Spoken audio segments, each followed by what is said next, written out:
This is still News Central now, bringing you more stories on the news at this hour away from the UK meetings.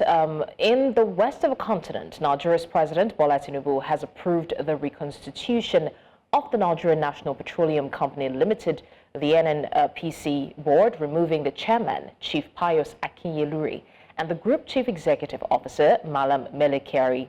Now, in a statement by Special Advisor to the President on Information and Strategy, Onunuga, in the early hours of Wednesday, Tinubu removed all other board members appointed with Akinyelure and Kyari in November 2023. The new 11-man board has engineer Bashir Ojulari as the group CEO and Ahmadu Kida as non-executive chairman. Tinubu emphasized that the reconstruction or restructuring is vital for improving operational efficiency, restoring investor confidence, and advancing economic growth, with plans to increase oil production to 3 million barrels daily by 2030 and gas production to 10 billion cubic feet daily. The new leadership team brings vast experience, with Kida's career spanning Total Energy and Ojulari's role in Renaissance Africa Energy. Now, the appointment takes effect on the 2nd of April. Now, Muktar Mohammed, the CEO, Finance with Muktar, joins us on the news right now to speak more on the development. Thank you so much, Muktar Mohammed, for joining us. All right, Muktar, what do you make of the sacking of the NNPCL's board? Was this anticipated? Did you see this coming? Well, nobody saw it coming. I didn't see it coming, but I don't think it's sacking of the board. I think we should be careful with the word we used. I think the president said he's trying to change the board and commended him for all his effort. Remember that Kyari was the only one that was retained from the previous board that was established by President Muhammadu, even after all board members were sacked. And at that time, the president said that it was for the continuation of what they have started, especially in the era of the PBIB, the Petroleum Industry Bill. I think we are getting into a very crucial state in that bill, and I think maybe the president is looking at rejigging that to move it forward.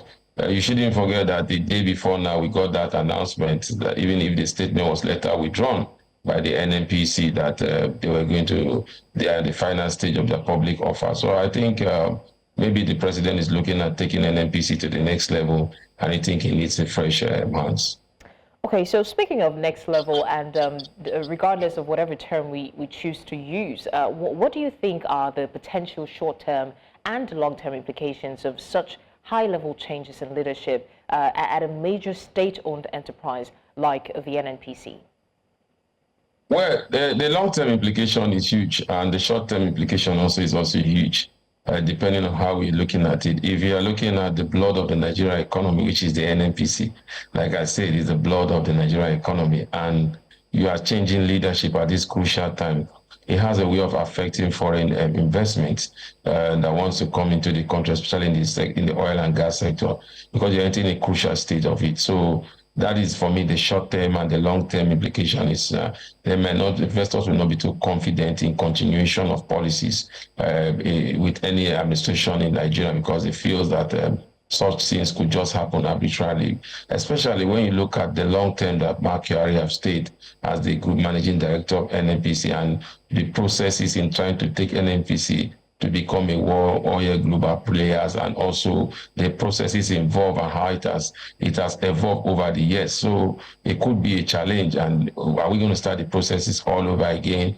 Would that give investors confidence? Remember, the NNPC was trying to do a roadshow whereby they were trying to encourage Nigerians to get ready for bringing NNPC into the public space. So all this, will it continue immediately? That will be what investors will be looking at. Or will we have a suspension of that policy? And again, will we have different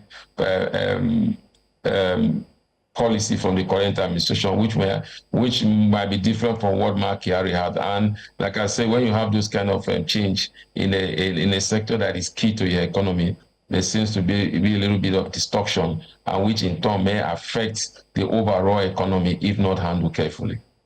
All right, thank you so much for joining us and sharing your thoughts on this. And I do agree that we need to tread lightly with these changes, because it definitely can affect the overall economy of the country. And at the end of the day, what matters is the economy and the people. Once again, thank you so much for joining us. Thank you for having me. An absolute pleasure.